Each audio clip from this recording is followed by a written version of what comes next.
Well, it's a good afternoon from the studios of Brisbane, Australia, for Radio FM 88.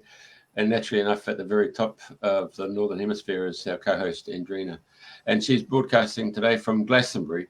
And the modern marvels of communication, our guest in the middle there is from the United States. So without further ado, Andrina, would you like to take it away? Thank you, Jeffrey. Good morning, good day, and welcome to everybody who's listening to Dreaming the New Dream today.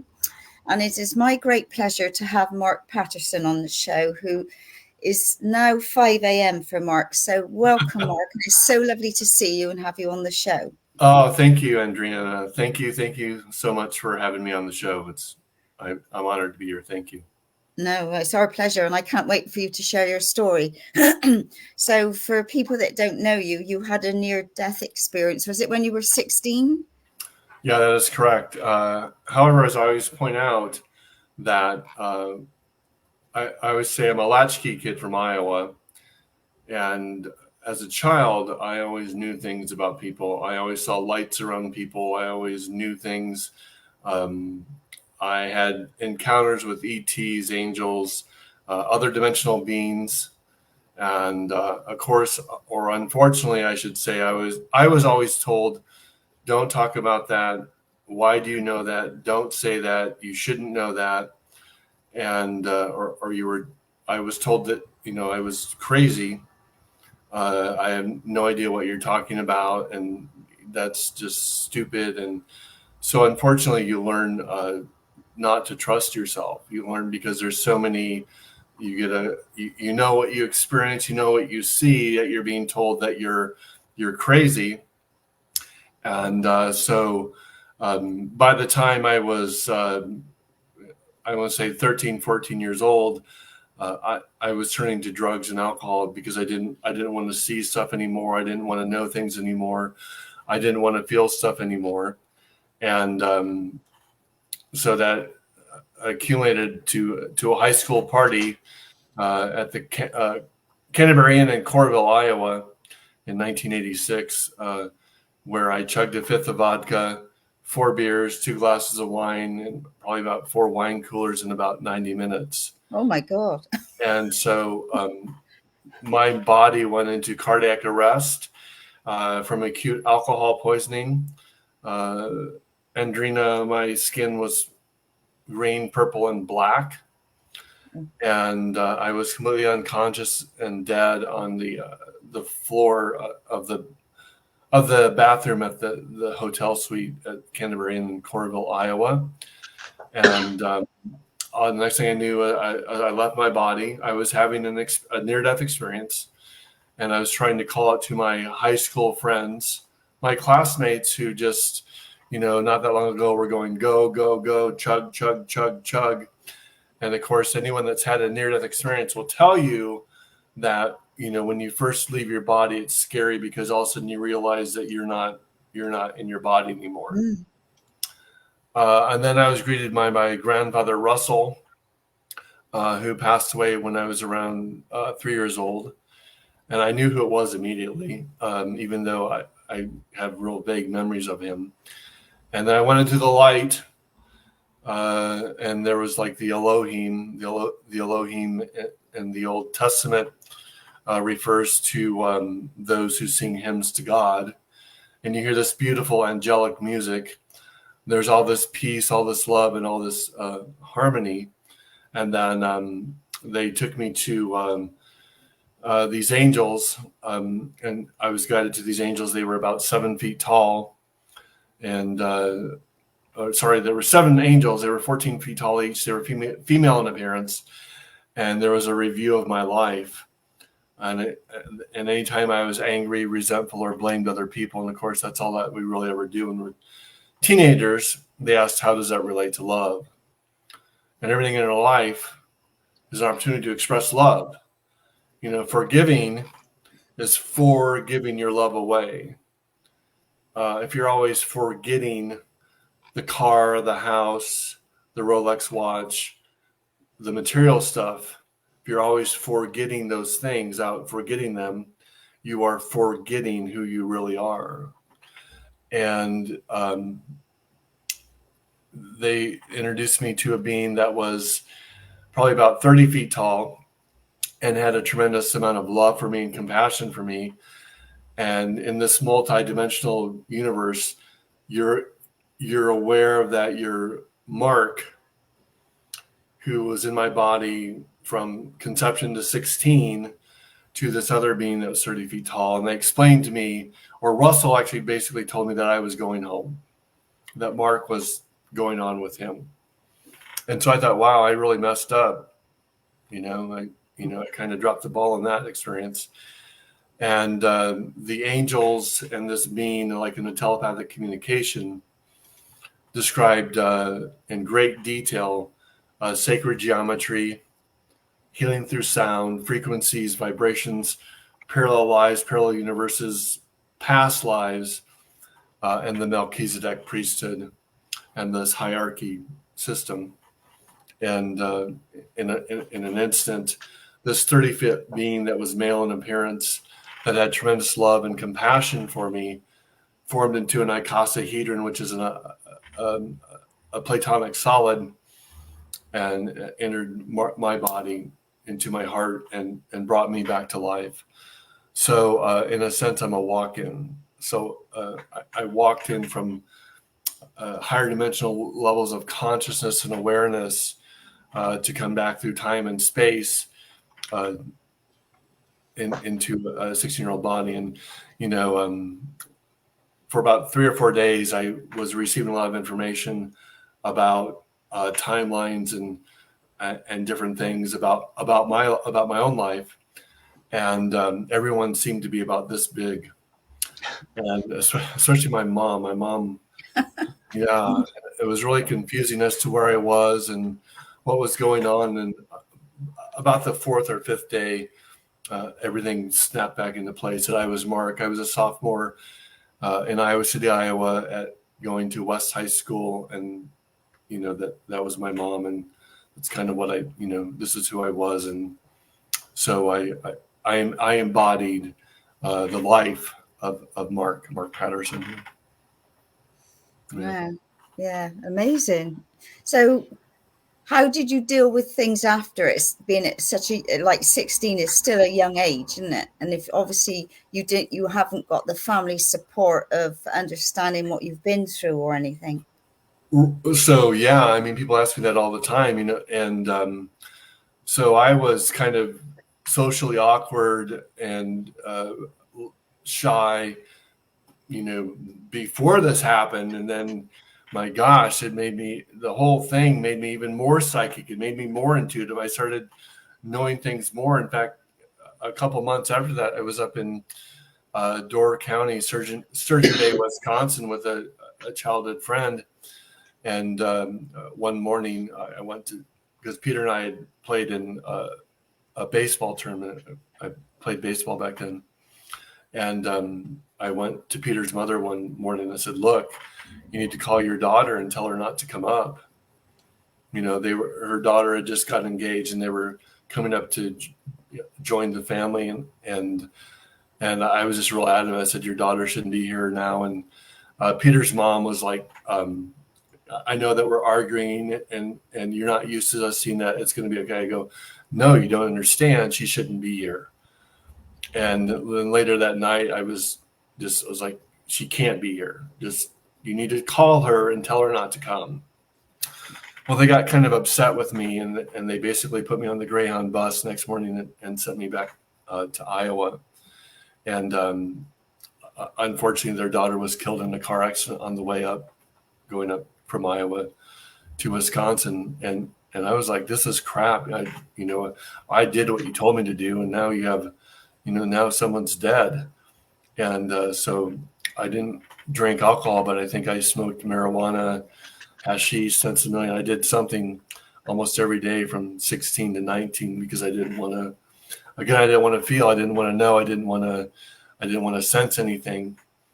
And around the age of 18, I was introduced to Dick Sutphin. Dick Sutphin wrote the book, You Were Born Again to Be Together. Simon, I think it sold like 6 or 7 million copies. It's about soulmates and reincarnation. and that we've been here many lives. And it jarred some of the things I was told when I crossed over.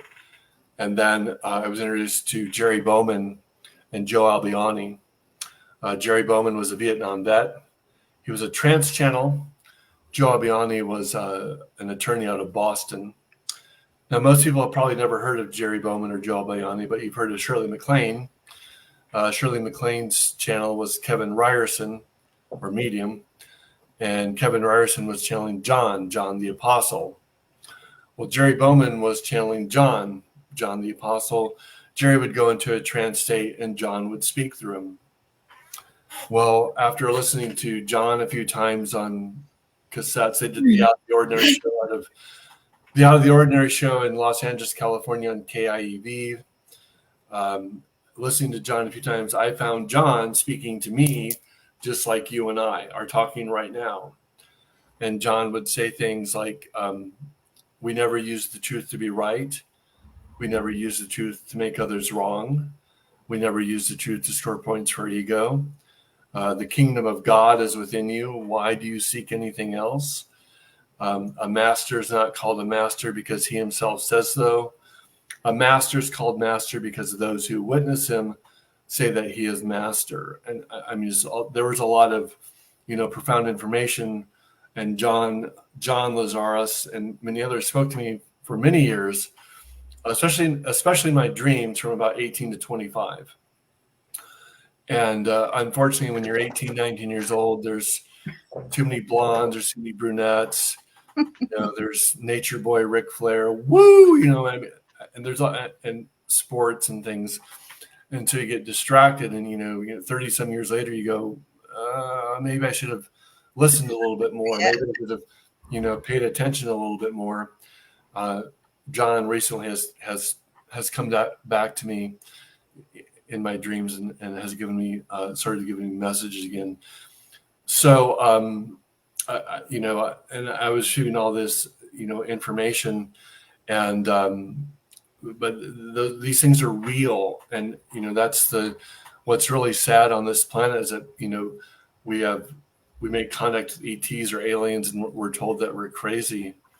And I wish that we would take a moment to listen to children rather than, shun or shame them for what they know. The planet might be on a different level of consciousness right now. There's so many gifted children on the planet now, aren't there, that have got so much wisdom, and some of them, their eyes are just incredible. Right. So my path continued. A few years later, I was living in Charleston, South Carolina. My background is hospitality. I've been a fine dining server for more years than I care to admit. It's the only thing I've done that's allowed me to travel over the world and still, keep the lights on. And at the time, I read the book. We talked about this before the show. Bringers of the Dawn by Barbara Marciniak. I talked about the matrix, sacred geometry, this being an illusion, and ETs, the ET influence, the reptilian influence, especially people in our high-level officials. And then I was also watching the videotapes called The Flower of Life. So this was like 92, 93. The Flower of Life with Drunvalo, Melchizedek, sacred geometry, about the pyramids, the Fibonacci sequence, the phi ratio. And this guy comes into our restaurant, and every night, no matter what section I'm in, he ends up in my section, which is impossible, right? And back then at 82 Queen, we were doing 400, 500 people a night back then. Really? Wow. Yeah. It was the restaurant in town back in the early 90s, mid 90s. And so this guy ends up in my section every night in a row. And the last night that he's there, he's with his family. And we have an hour and a half wait. I'm running 6 tables. I'm in the weeds.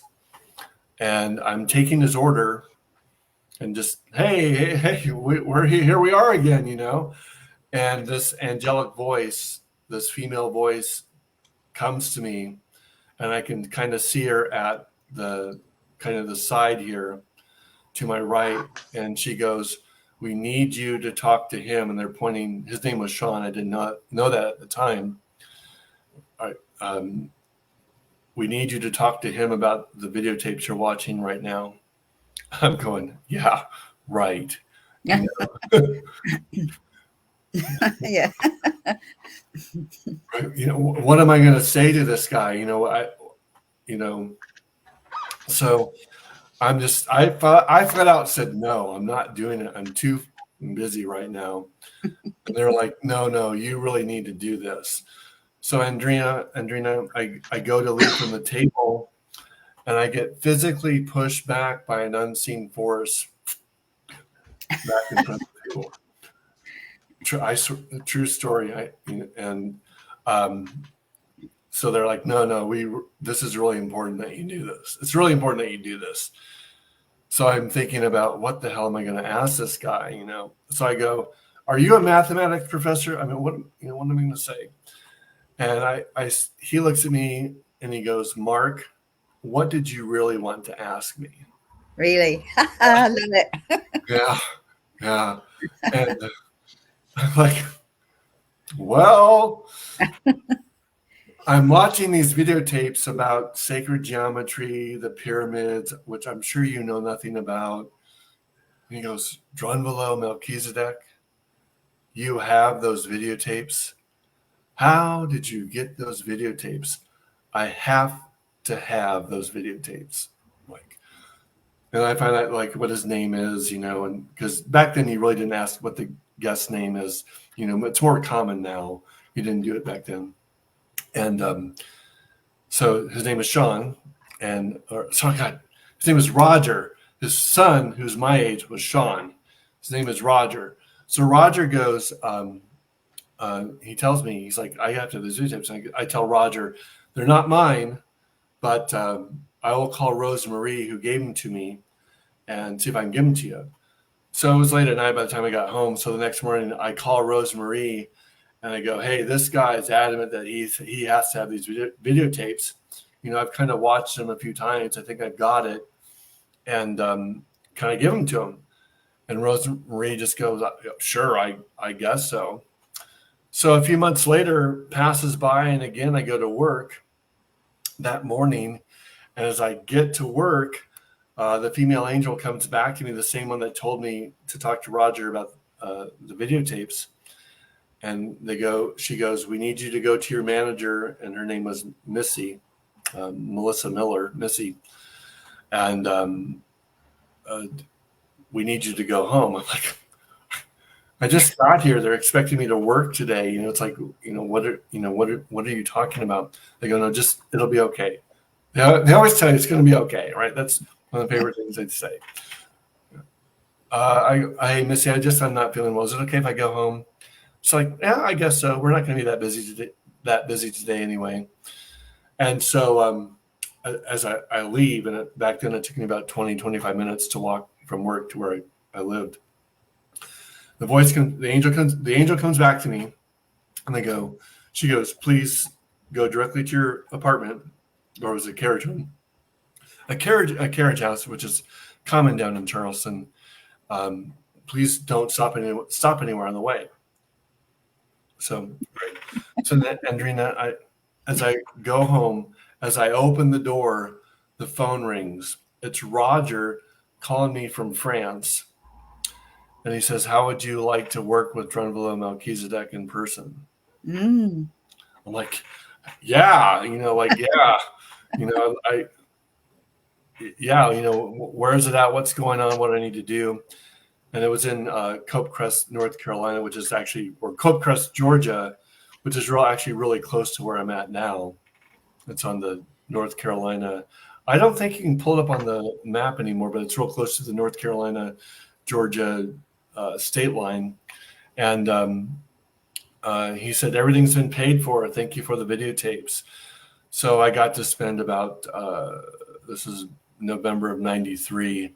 I got to spend about 10 or 12 days with Drunvalo. That's when he was still teaching the actual Flower of Life seminars, and he was doing 12, they were like 10, 12-hour days. And so I got to spend, I got to do that.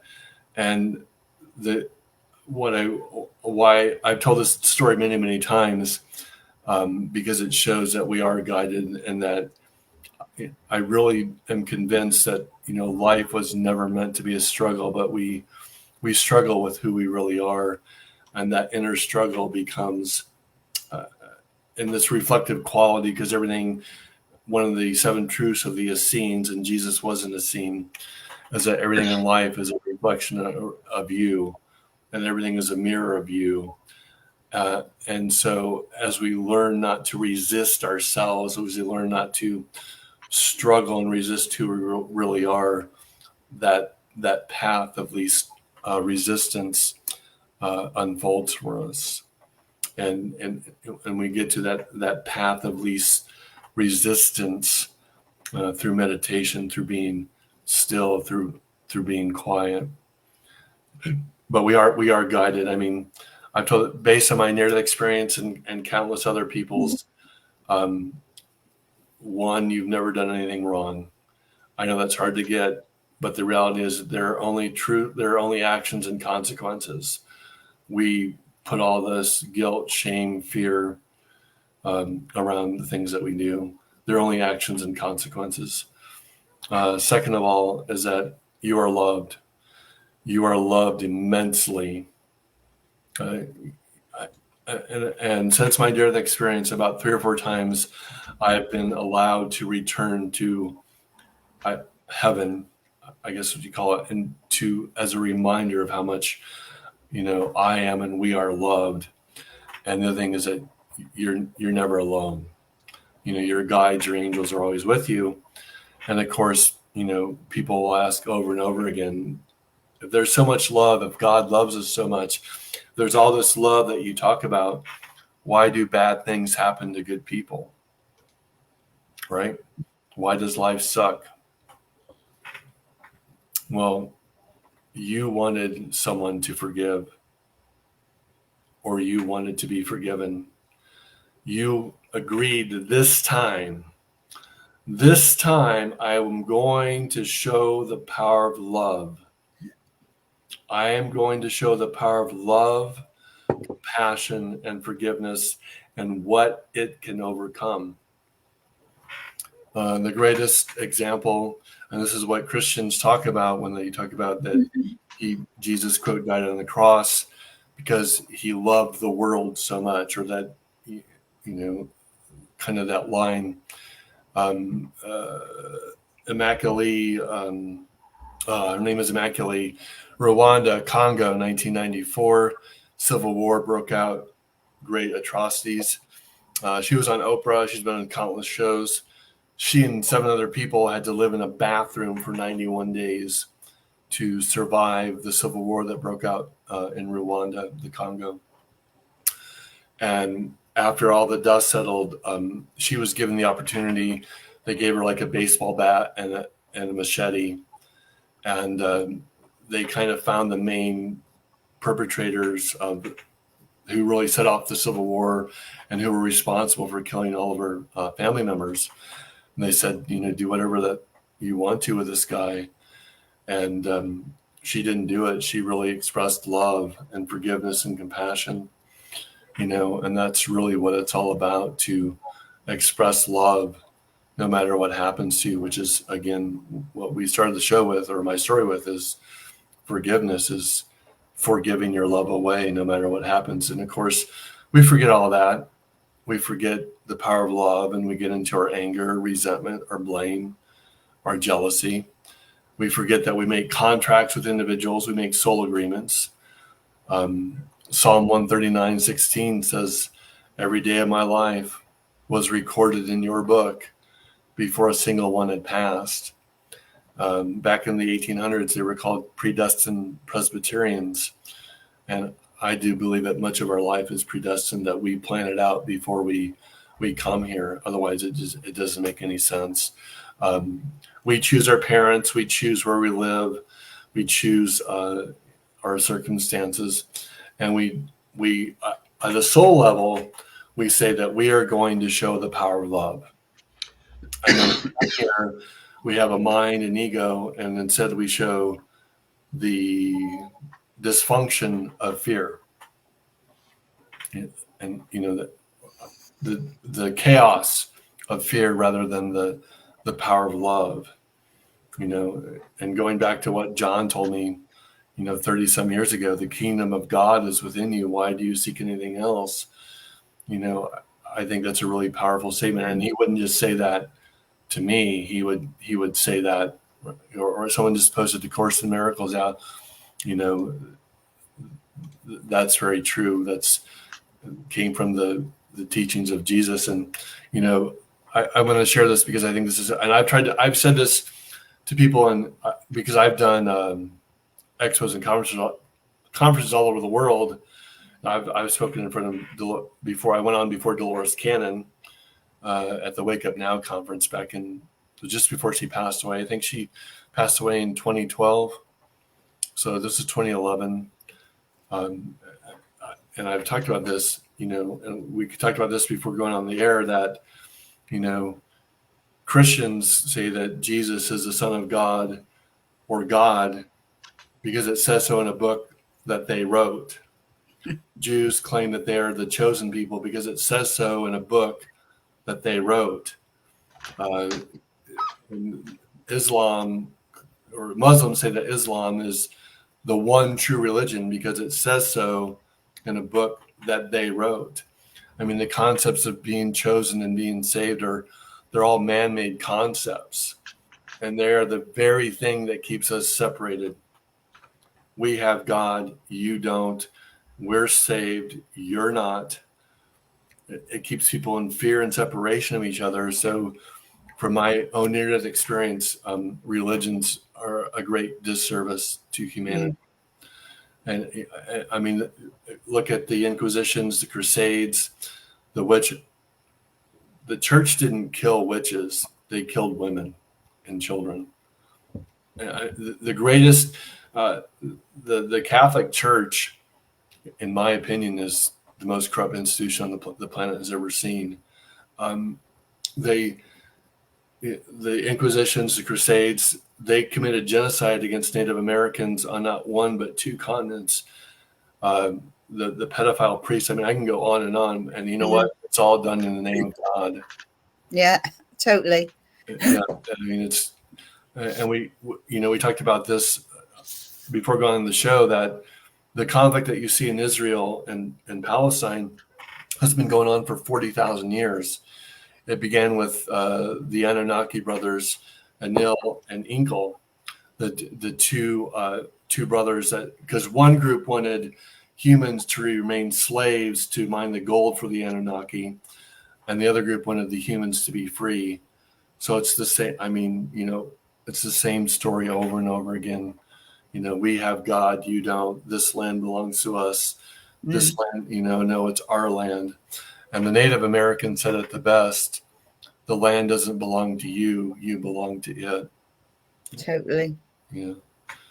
So I just, I think there's a lot of truth in some of the scriptures, but the most important scripture that is least read, the most important scripture that is least read is the scripture of your own heart, the scripture of your own soul.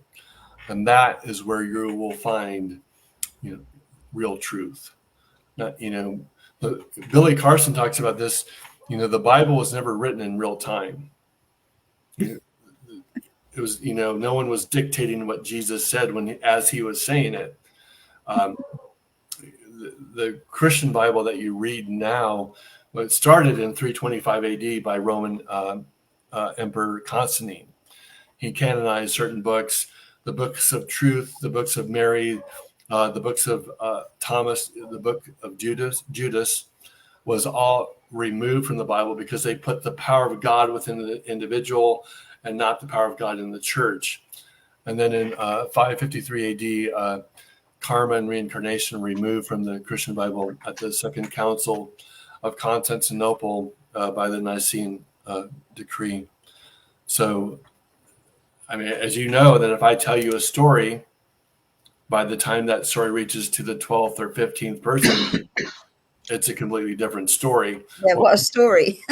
Right, it's a completely different story. Well, can you imagine what happens to a story that doesn't get written until 325, 340 AD by a guy that wants to control the masses? Yeah. And the original symbol for Jesus was not the cross. The original symbol for Jesus was the dolphin. And that's why a lot of, like in modern times, you'll see the fish on the back of the car, but back then it was the vertical fish, the walking fish. According to the Dogons, who are in the west coast of Africa, and we, since the 40s and 50s, we the United States has sent countless physicists and astronomers over there, because their knowledge of planets, constellations, orbits, they know stuff about that they should have no way of knowing. And they say very clearly that Jesus was a dolphin, and that he came from the star system Sirius. And that's why the original symbol for Jesus was a fish. They're called nomos. And the nomos you'll see depicted over in Wales. There's a lot of, and I think there's some depiction of them in Australia as well. And then it was Chi-Rho, which is like the cross, the two-plane cross with kind of like a P shape that's backwards, which meant Christos. The cross didn't come until 420, 425 AD. So it's been a kind of a strange evolution of the symbol of Jesus and what he taught. Yeah. And I feel like I'm rambling on here. No, it's honestly, it's fascinating, and it makes so much sense. And talking of dolphins, I absolutely love dolphins and have swum with dolphins and everything. So right up my alley, that bit was. Well, yeah, I've done a couple of dolphin swims, and there's a real interesting story about that. There was a lady that and the humans are not the most evolved species on the planet. Dolphins are. And so there's a real interesting story that Jamie Price in Sedona tells. She's a medium. And she said that this woman went to do a dolphin swim, and she decided not to do it because the dolphin was captive. Right? She got a lot of judgments about the dolphin being captive, so she decided not to do it. And Jamie received this information from the dolphin and said, did it ever occur to the woman that woman robbed the dolphin of the experience of her and her energy? Totally. That was something that the dolphin wanted to experience. And so the moral of the story is don't rob the planet from you. Don't hide. Don't rob the wonderful human being that you are. We are all wonderful human beings with so much to share, and we get caught up in our fears, our insecurities, our doubts, our self-judgments, and cast away your delusions. I'm with all due respect to Michael Beckwith, he and I have spoken before, and I've met him many times, but I've been telling people that you are it. You are the answer for 30 some years. So again, God is within you. You're it. Thing is, we're not taught schools, and nobody teaches you that. They don't want you to know to tap into your own power, do they? That's the sad part of it all. There's only one, to my knowledge, there's only one group of individuals that teach children from day one that they're not separate from God, and that is the Polynesian culture, the Hunas that you find in Polynesia, Samoa, and the Hawaiian Islands. The Native Americans get into more of the earth, that you're not separate from earth, because the Native American term for God is Wanka Tonka, which is the great mystery. They had so much reverence for God that they couldn't contemplate it, so that they called it the great mystery. And the Native Americans of the Southwest, particularly the Hopi and Anasazi, the Huna culture, and the Aboriginals in Australia are really the three cultures that teach that you have to really connect with Earth first and foremost before you can connect with God. And yet we constantly are destroying the planet. We're destroying the very thing that keeps us alive. I mean, it's total insanity. Yeah, I mean, all the energy, it's like, they talk about, you really want to heal yourself. Walk barefoot, put your feet on the ground. That's where you receive when you hug trees or touch trees, or you get your feet on the earth, you get your feet on the grass, you receive the negative ions. The negative ions is what gives you energy. That's where free energy comes from. 0 point technology comes from. Because it's all here. It's all here right now. Yep.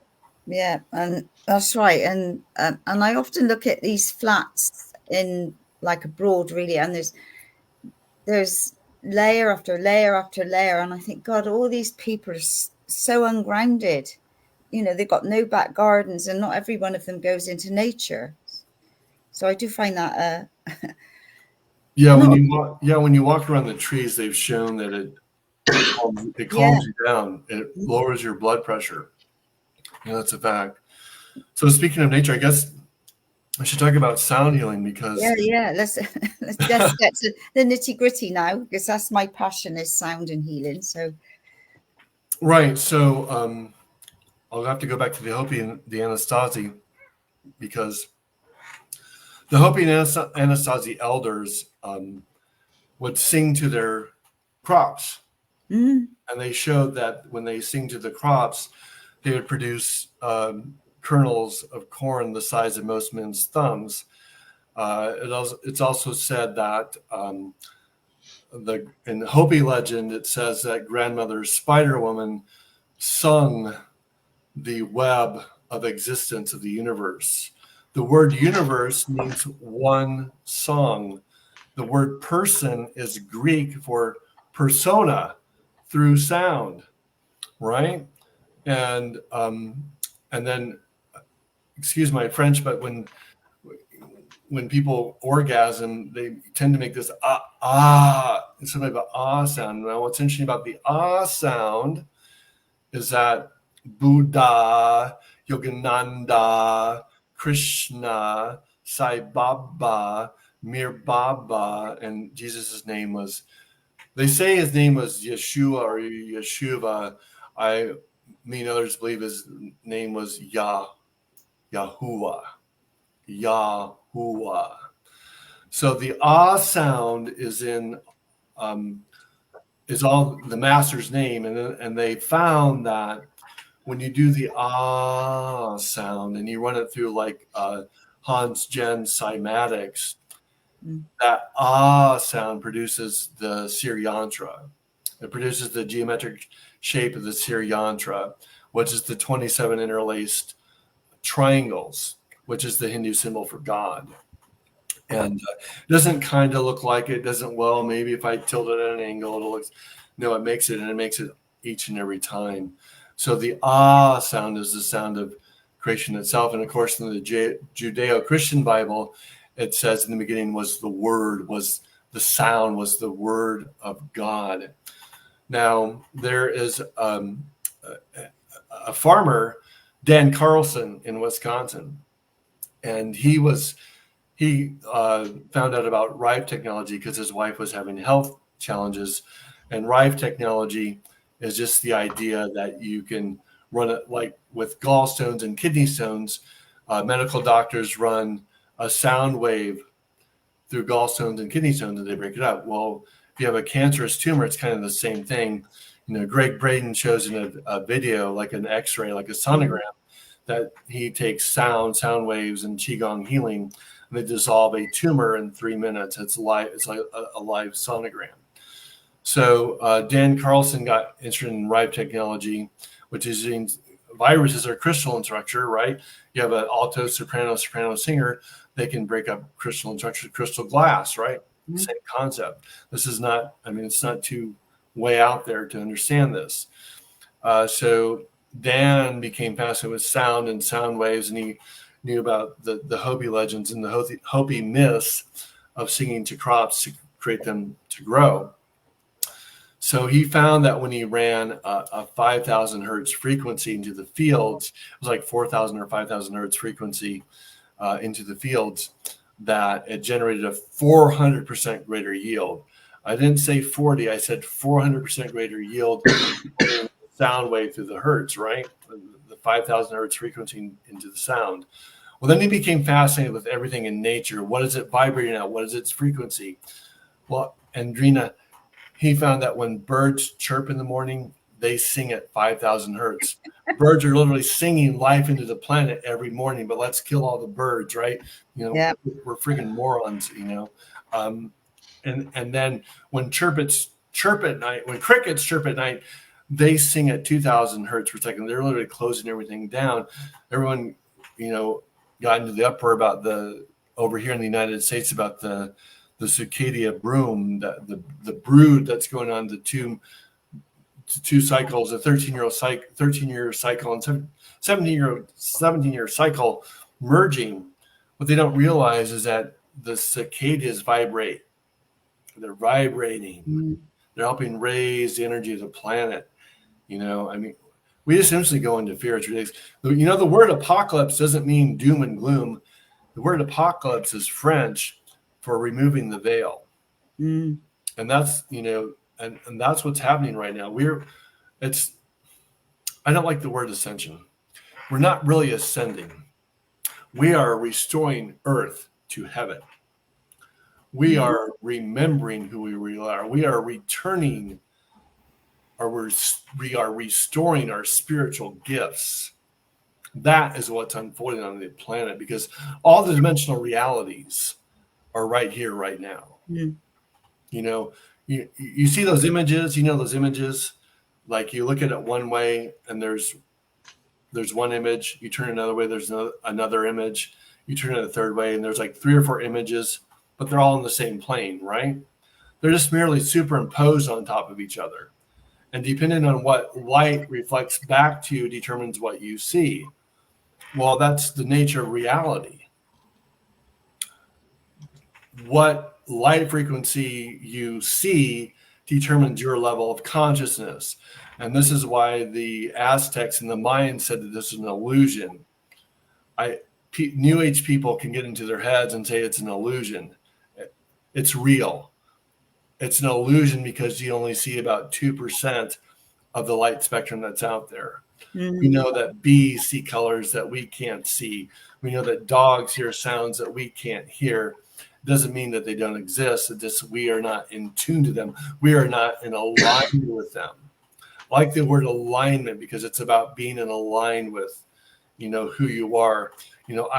I see auras. I see the things like you go to Glendalough over in Ireland, or you go up to Findhorn up in Scotland, and you see the nature spirits, the elves and fairies.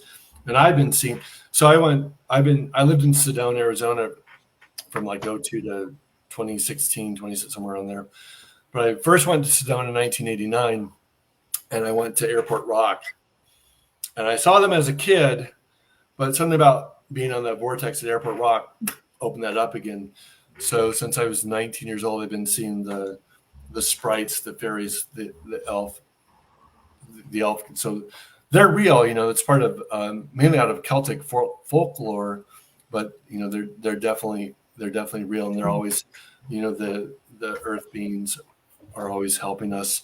They're wanting us to treat the planet better. Mm-hmm. And more people have got an awareness now, haven't they? Their field is opening up. They're feeling different, and they're not sure what they're feeling or what they're seeing. But there is definitely a huge awareness happening now, which is fantastic. Yeah, I just had a client, when we were talking about that earlier, that she's never done meditation, she's never done yoga, never really had a spiritual practice, and boom. She's starting to see stuff. She's starting to see people that have passed on. She's starting to see energy. So she reached out to me and says, "What's going on?" Well, you're awakening. We're all awakening. And this is what we're, this is the opportunity for humanity.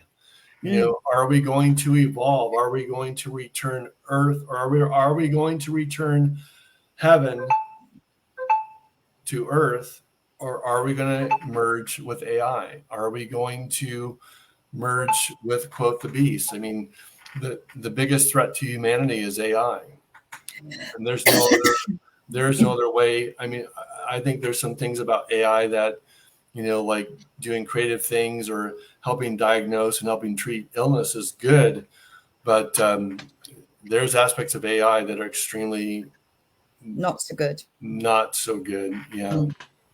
Right. And that this is our choice. This is our opportunity is to awaken, to remember. It's about remembering because it's already within you. So I guess I got sidetracked, but going back to that thing about those pictures and dimensional, all the dimensional realities are right here, right now. And it's whether you allow yourself or you're in alignment with them.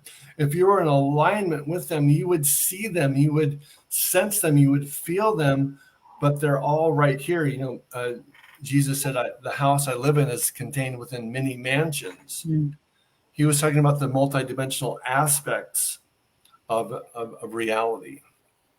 So this is a multidimensional, there are parallel lives. And in fact, we tend to incarnate with about 20 or 30 people that we call our soul family. And it's also that your oversoul can take on 2 or 3 lives at the same time, and we call those parallel lives. Now, I've shared this with people on my podcast. I've been told in my dreams for the last, I want to say 10 years, that the rock star, Sammy Hagar, according to my dreams, is one of my parallel lives. Now, I've never met Sammy. I'm just sharing what I've been told in my dreams. And for some reason, that resonates with me because the song When Love Comes Walking In is about making contact with aliens. And to my knowledge, he does believe in it. But, I'm just going by I receive a lot of information in my dreams. Yeah. So I guess this is a story I want to share because this is really important for people to understand.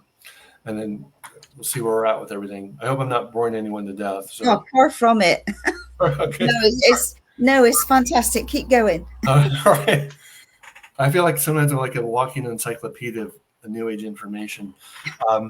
So in 2009, I spoke at the East West bookstore for about 150 people. And the lady had a severely autistic child. And he was a male boy, probably 7 or 8 years old, and he wore a mask as a way to hide from society, to protect himself from society. He was very antisocial. And in fact, it took him about 7 times to come back to where I was at because he kept running out of the building because he didn't want anything to do with me, didn't want anything to do with the session. But his mom was convinced that I was going to somehow save or fix him. And I finally kind of got irritated with her, and I said, I'm not going to save or fix your son. It's like, no, you're this amazing sound healer. You're supposed to do this stuff.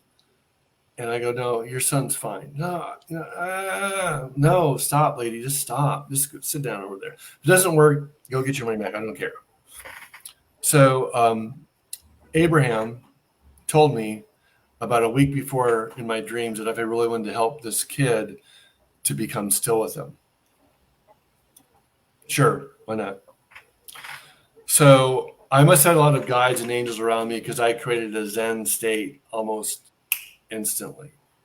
And it usually takes me a while to go into a real deep meditative state. And after about 2 or 3 minutes, I hear this voice say, open your eyes and see what's about to happen. So the severely autistic child wearing a mask who ran out of the store 6 or 7 times, who clinged onto his mother for everything that he had just to get back to that room, pulled his mask off. He had a tear in his eye. And he looks at me and goes, I've been waiting for you. And he starts talking to me for 20 or 30 minutes as if we were old friends. His mom is in complete disbelief. She doesn't know what to think. And she says, how in the did you do that? I go, it's because I created, or I allowed, an energetic space that accepted him for who he is. As long as you say, why can't you talk? Why aren't you like your brother? Why don't you do this? Why don't you do that? He's going to remain behind that mask because you don't accept him as he is. And this is what these autistic children have been trying to teach us, is that you will find that most autistic children, even those that are antisocial, are very content with themselves. Mm-hmm. Most normal kids are not, quote, normal. So they are teaching us, or trying to get us to remember to be human beings, not human doings, because that's all we do. So I get sidetracked so much. We got to go back to sound. So sound healing. So what I do, so now that you understand why sound is so important, what I do is I literally channel pure tones, and people have called me a human singing bowl for years. I allow the pure tones to come through me, and we have found since 1997. So, in fact, and when I first started doing it, so my near-death experience was 86. In 96, 10 years after I had my near-death experience, I got a phone call from a woman I never met, never spoke with before. I kind of don't know how she got my number. And she described to me everything that I was told when I crossed over about sacred geometry, sound, healing through sound, the Melchizedek priesthood. And she said, you have this amazing gift with sound that you really don't understand or don't know about. And a few months after that phone call, I started doing the vocal toning. The tone started to come through me. And I remember the first time I presented it was August 17th of 1997 at the Mastering Live Center in Las Cruces, New Mexico, which is where I went to undergraduate and graduate school. At New Mexico State University, the tones would come through me. I literally, it's like a singing bowl. And after doing it for about 10 or 15 minutes, I opened my eyes and saw that people were they were out, like when a hypnotist goes sleep. Mm-hmm. And I've seen it over and over again. I've had 400 people. I've had 5 people in front of me, and I've had 400 or 500 people in front of me. And the sound that comes through me has its own consciousness, its own awareness.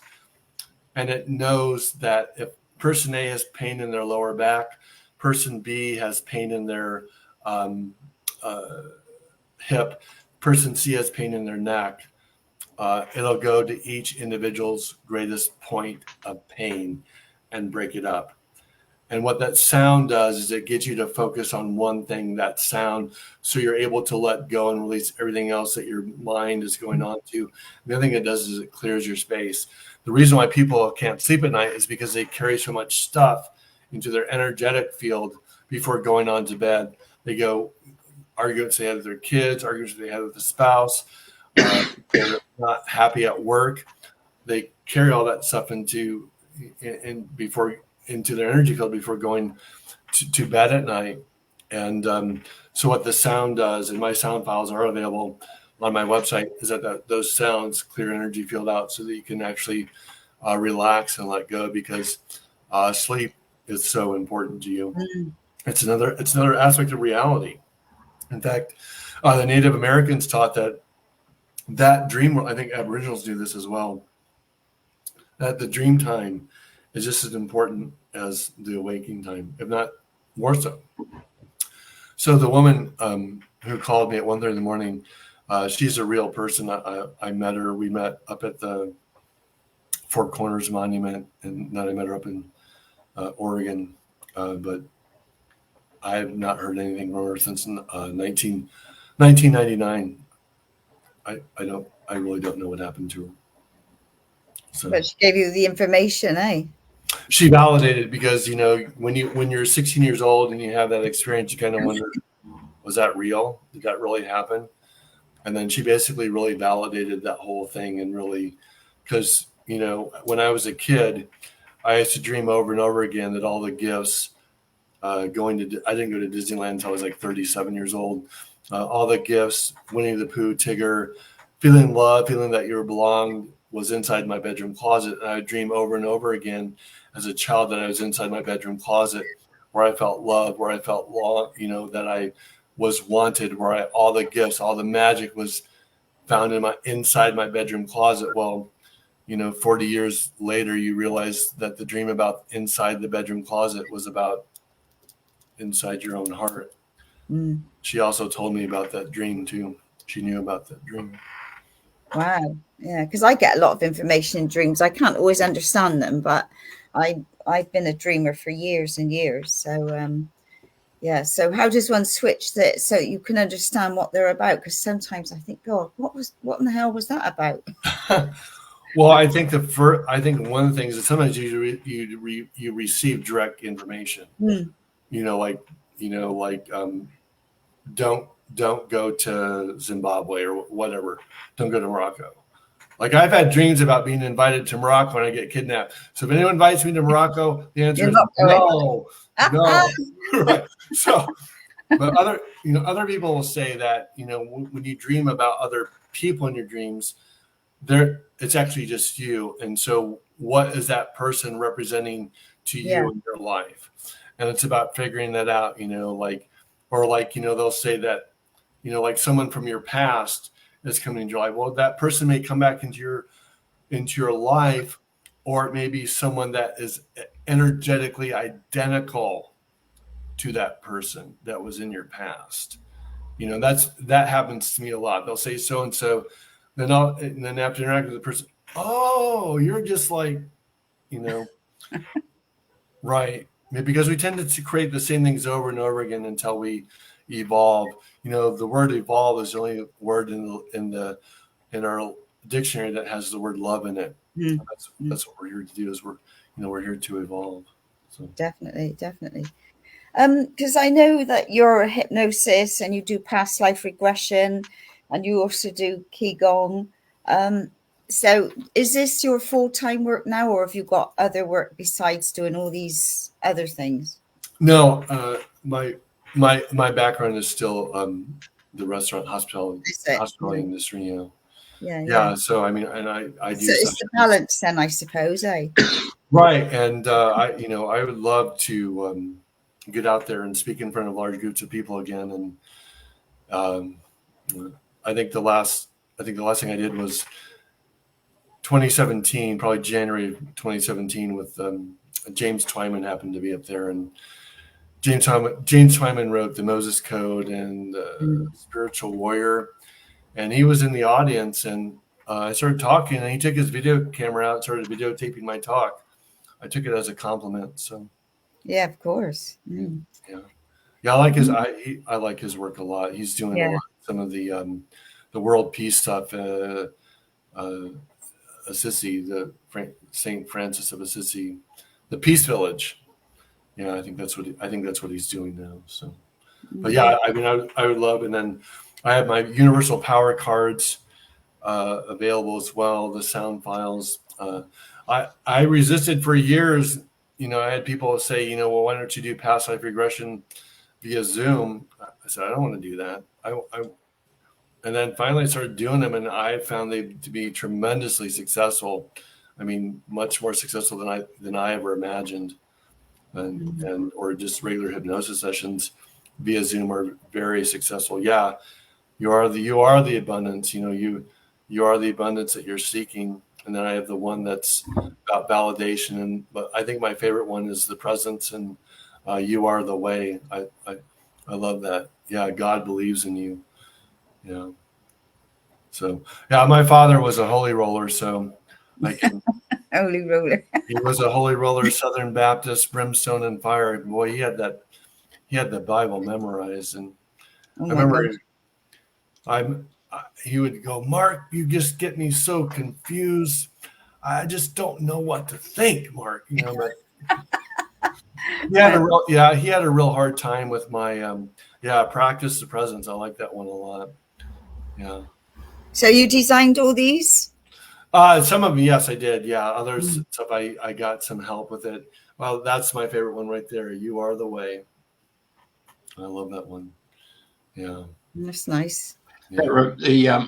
Reminds me of Contact with Amy, what's her name, and Jeremy Renner, where the hoptopods come and they speak with their language, which is that, that type of ring around it. I don't know if you've seen that movie.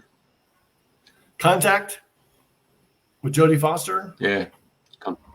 No, that's sorry, The Arrival. The Arrival, beg your pardon. The Arrival. I don't know that one.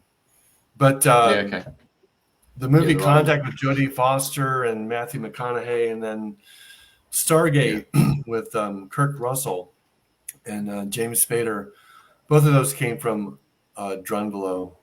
I mean, Drunvalo was kind of behind the scenes and taking ancient Egyptian information, multidimensional information, putting things together from a higher dimensional reality to create counter-rotating fields of energy around the body to access other dimensions. It's the Merkaba meditation. They just put it into a movie. Like the sorcerer, like Merlin the sorcerer, and magicians, what their staff is made out of? What is a staff of magician and sorcerer made out of? What is in holly. Really? The holly tree. Hollywood. Oh, yeah. Yeah. Yeah, of course. That's a nice one. Yeah, turn your wounds into opportunities. That's a big one. Yeah. Yeah, embrace your mistakes. Yeah, they're part of who you are. It's about self-love. Yeah. Right, perfect. Thank you. Thank you for doing that. Do you think you could give us a little tone now with your voice? Would that be possible? No, let's see. I don't know. In general, it doesn't.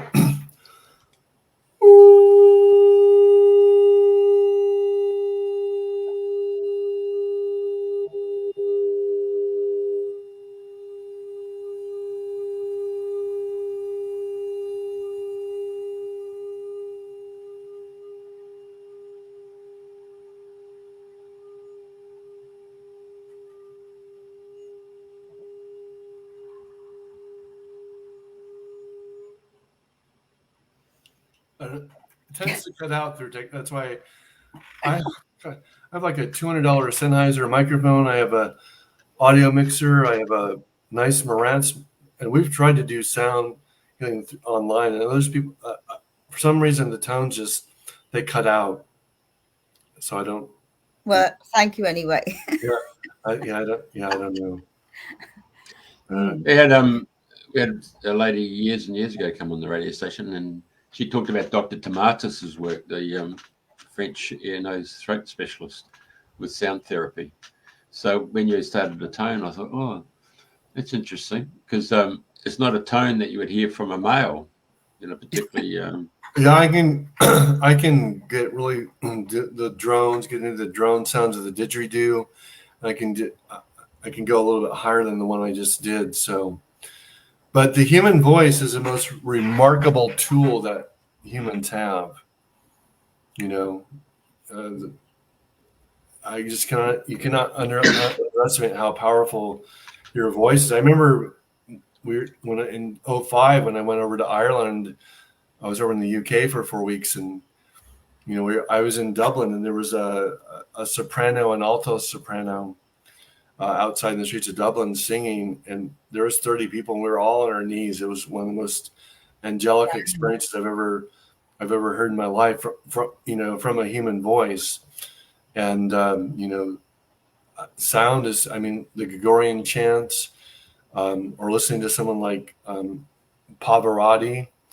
Those things just take us to otherworldly places, or, they create stillness in the body. And Edgar Cayce was the famous psychic who said that, sound would be the medicine of the future. Well, we believe that future is here now. Yeah.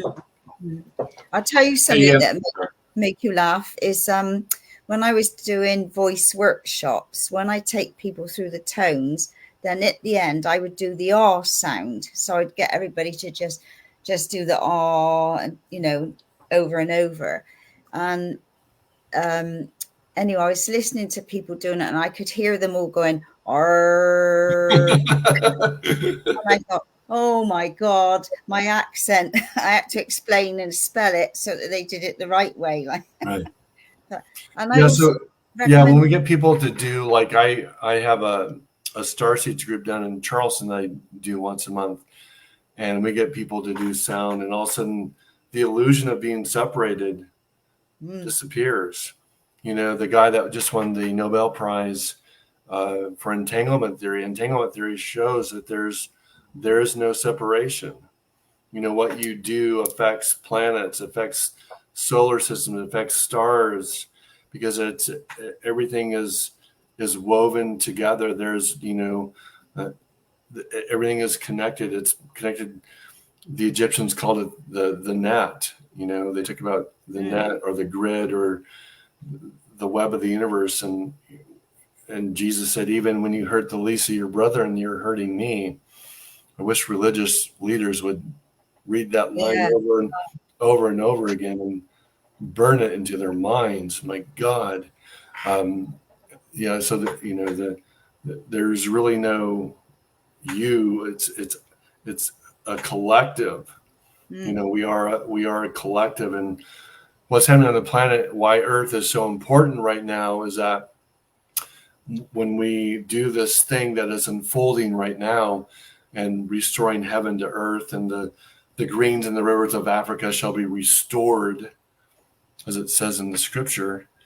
Not only is it what's going to happen here, is that it's going to create a domino effect, a chain reaction, where this awakening that starts here on this earth. This is why Earth is so important. That's why you have millions of beings lined up to be incarnated here right now, because they want to be a part of this expansion. Is that it's going to trigger awakenings throughout other galaxies, other time and space simultaneously. That's why Earth is so important right now. I got gooses when you said all that. Yeah. Oh yeah, no, we're in the greatest time of history, and even though some of us say we didn't sign up for this, we did. Yeah, we did. Yeah. Go on, Jeffrey. Hello. I think. Oh. Yeah. And I was going to say, for toning, I found two remarkable places for toning, and one is in a lighthouse because it's a cylindrical shape and it's tall. Apart from being a phallic symbol, it's just a case that when you get down there and you start to tone, the resonance goes up. It's quite surreal. The other thing is that when you spoke about trying to have digital recording, you might want to have to go to tape, because tape's got that warm sound on it. And of course, when Dr. Tomatis' work was done, it was actually done on tape, because it went from 50 hertz down up to 200,000 hertz, but you couldn't actually hear the tone, but he was able to get it onto those tapes. The second place is actually in the you can do it in multi-story car parks, but if you get it into the high-rise buildings where you got the stairwell, the fire stairwell, and you often see the stairwell is crisscrossed and it goes up like the DNA. Right. Sure, yeah. Yep. So you can start there, and you can actually, if you want to play with it, you can start on the ground and get the resonance going up, and you can actually record at, say, at the 10th level, at the 20th level, or the 30th level, depending on how high the building is. So you could actually record that tone, that R sound, or the E sound, or whatever you want to do. So you find that resonance is quite surreal. Yeah, we had so the two places I found that were just mind-boggling to do toning was at Edfu in Egypt, which is the Temple of Horus. We did toning. And we always had armed guards around us just for our own protection. Not that I ever felt threatened over in Egypt. I've been there a few times. That we did the toning, and with my group of people, and then we went into a 10-minute meditation of silence. And as we were getting ready to come out of that meditation, that silence, the temple of Edfu sang back to us. I mean, I think our tour guide about jumped out of his skin, and all the 30 or 40 armed men were, "Whoa," you know, I bet. they didn't know what to think. And then inside the Great Pyramid, inside the Great Pyramid in the King's Chamber, there's it's not really, they call it a sarcophagus. It's not really a sarcophagus, but when you hit it, it's granite and it chimes at the note of 8 sharp, which is usually what that tone of mine comes through, which is 396 hertz. We did toning in the King's Chamber. It was so unworldly. It was unreal. It was really magical and powerful. It was a really powerful experience. Yeah. Mm. Yeah. And if anyone wants to, I'm pretty good about responding to emails or questions. My website is mark-patterson.com, mark-patterson.com. I call it my Instagram ministry. It's at Sedona Mark Patterson. And my YouTube channel is Sedona Sound Healer or something like that. I never thought I was going to leave Sedona, so but I ended up leaving. And I'm not sure I'd go back. I don't know. So I'm looking. No? I'm looking more into Santa Fe, or I don't know, but we'll see. Mm. So anyway, well, do you have any other questions for me, or are we good on time? I think we probably rambled on. Oh no, it's fantastic. I really love listening to your story and your sharing and everything. So, is there any words of wisdom you'd like to leave everyone with today? The words of wisdom is that, God, whatever you think God is, higher power, divine power, Goddess is within you right now, today, right here, right now. And you don't have, that's the great illusion, the great lie that the TV minister tells you, is that you have to, you'll experience heaven when you leave your body. You'll experience heaven when you die. You don't have to wait until you die. I mean, heaven's right here, right now. And that's what, Jesus taught, that all the masters have said that, that God's presence is within you. And it's about aligning the atonement. The word atonement means at one-ment. Mm. So, and that's what, because if you remember who you really are, you've won the game. There's nothing else that matters. And as I lately, because I've devoted a lot of my life to Qigong and have downloaded a pretty powerful breathing technique, I am tapping into the higher dimensional realities, and you realize that there's no, as Course in Miracles says, that you are eternal. The soul is eternal, and nothing that is eternal can ever be threatened. So there's really nothing to be afraid of, because you're it. God is within you right now, today. Don't wait to die in order to experience it. As you remember who you are bringing, and some of that comes from the pharaohs in Egypt, because as soon as you were named king, they planned for your afterlife. We kind of, it's like, what was it? Mel Gibson in Braveheart said, every man lives, or every man dies, very few actually live. Don't squander your life through resistance. And most people do, because we're afraid. We're afraid. You have a voice. Don't be afraid to share it. Totally. Well, that was absolutely fascinating, Mark. I just really enjoyed it. So thank you so much for coming on. No, thank you. I appreciate you. Must be about after 6 for you now then. 20 past. I don't know. It's after, when did we start? 4:35? Yeah, it's probably after 6. Yeah. Well, enjoy the rest of your day, and thank you so much for coming on the show. It's been an absolute delight. All right, thank you, Jeff. Thank you, Andrea. Mark, brilliant, mate. I'd like to have you back. Yeah. Another time. Right. Oh, he's gone. Oh, there he goes. Right. Well, same time next week, everybody. And